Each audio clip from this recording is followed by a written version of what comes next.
Okay.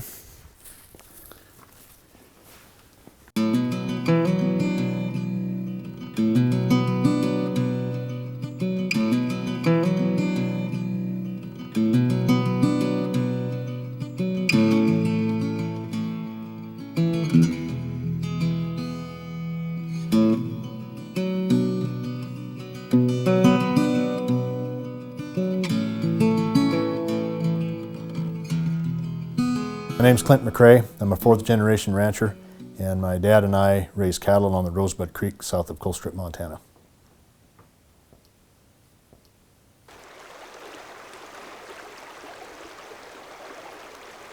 Without the Rosebud Creek, there would be no ranches here. There'd be a ghost town. You'd see a log cabin from a homesteader long gone. The people that are here now wouldn't be here. So water sustains life. Water sustains agriculture. And no matter where you go in the state of Montana, if you see an old ranch, the common denominator is both water quality and quantity. If they had water, they stayed. The first times that I saw what the ash ponds looked like was a photography show in the rotunda of the Montana State Capitol in Helena. When I walked into the rotunda, the first thing that struck me was I thought it was abstract art. And as I moved closer, I realized that it was actually aerial photographs of toxic waste sites throughout the state of Montana. Many of them, the leaking ash ponds just north of where I live, less than 5 miles from my house. That was shocking to me. And I had no idea that they had looked like that or that I was facing something that drastic this close to where I live.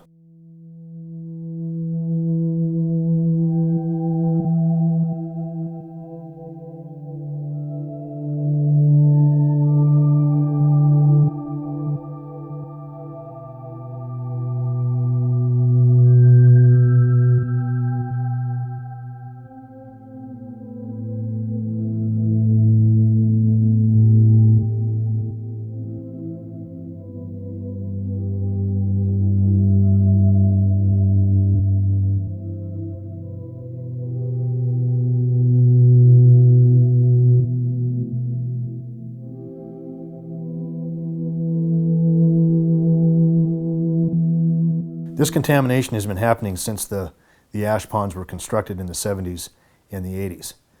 The Montana Department of Environmental Quality is one of the state agencies that is in charge of regulating the coal ash ponds. There are parameters to the permits that were allowed by the state that are being violated, and since its inception, the Department of Environmental Quality has not enforced the law one time. We have talked to the DEQ, we have pleaded with them to enforce the law, they have not. And the Environmental Protection Agency says it's not our deal, it's the state's deal. So no matter where we turn, we get the finger pointing the other direction.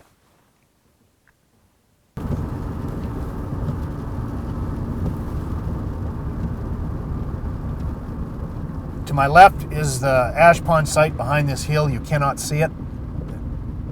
But this is the site of the ash pond that's leaking and is contaminating the groundwater in the Rosebud watershed in which we live. The sulfates are at a level that's more than 8 times the toxic limit for cattle. In other words, if a cow drinks the water, it'll kill her. But all of this area, the water below this area to my left, has all been contaminated. Montana Power used to claim that they were a small Montana company, which I think they were. But when they sold to PP&L, PP&L is not a small Montana company anymore. It is a huge, huge corporation. And that's what we're dealing with. We're dealing with people that we don't even know. And I believe we're dealing with people that have no idea what it means to be operating a family ranch in the shadows of a mess like we have in Colstrip.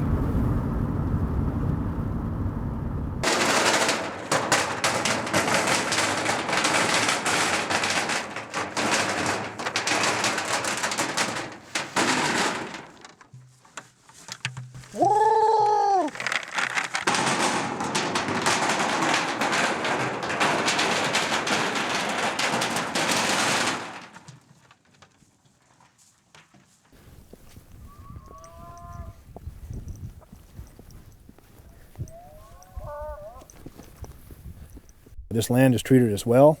It's treated the The Northern Cheyennes that were here before our time, it's treated them well. It's good country, and we want to keep it that way. And I think part of our responsibility as stewards of the land is to carry that on. I think that there's a cultural thing here. I think that our culture, our ranching culture, offers something of value. I read a book one time, I think I was in high school, about the colonists going into Africa and taking, constantly taking. And they didn't replace what they took with something of value. And they weren't talking about money. They were talking about cultural values. And I think there are cultural values that are threatened here. And I think that there are cultural wars going on. And I don't want to see us lose that cultural war. I don't want to see the Northern Cheyennes losing their cultural war either. I've got some close friends that I went to high school with. And although I don't share the trauma of what they went through, sometimes I think that we've become Indians or Native Americans. And both of our cultures are being threatened.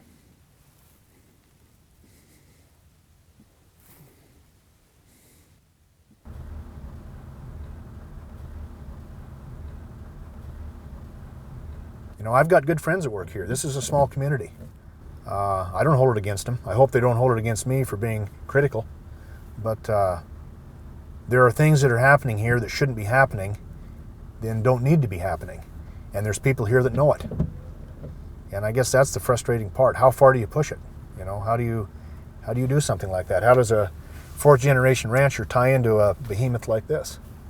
I don't have the answers, but you know, we're trying to right a wrong here, and I guess time will tell if we're successful or not.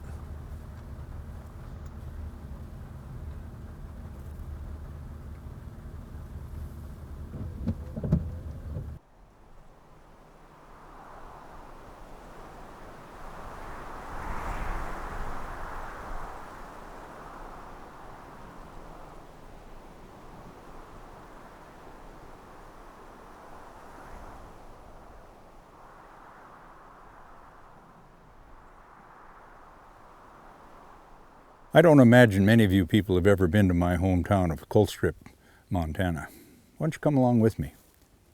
I'll take you on a guided tour of my hometown of Colstrip with a poem I call Things of Intrinsic Worth. Remember that sand rock on Emmel's Creek where Dad carved his name in 13? It's been blasted down into rubble and interred by a dragline machine. And where Fadels lived at the old Myler place, where us kids stole melons at night, they dozed it up in a funeral pyre and torched it. It's gone, all right. And the sea on the hill and the water tanks are now classified reclaimed land. They're thinking of building a golf course out there, so I understand. The old Egan homestead's an ash pond, they say, is 80 feet deep. And the branding krell at the Douglas camp is underneath a spoil heap.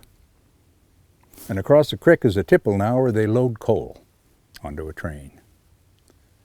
And the May West rock on Hay Coulee, just black and white snapshots remain.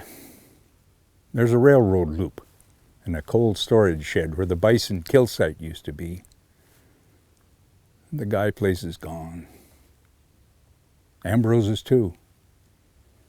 And Beulah Farley's a ranch refugee. But things are booming.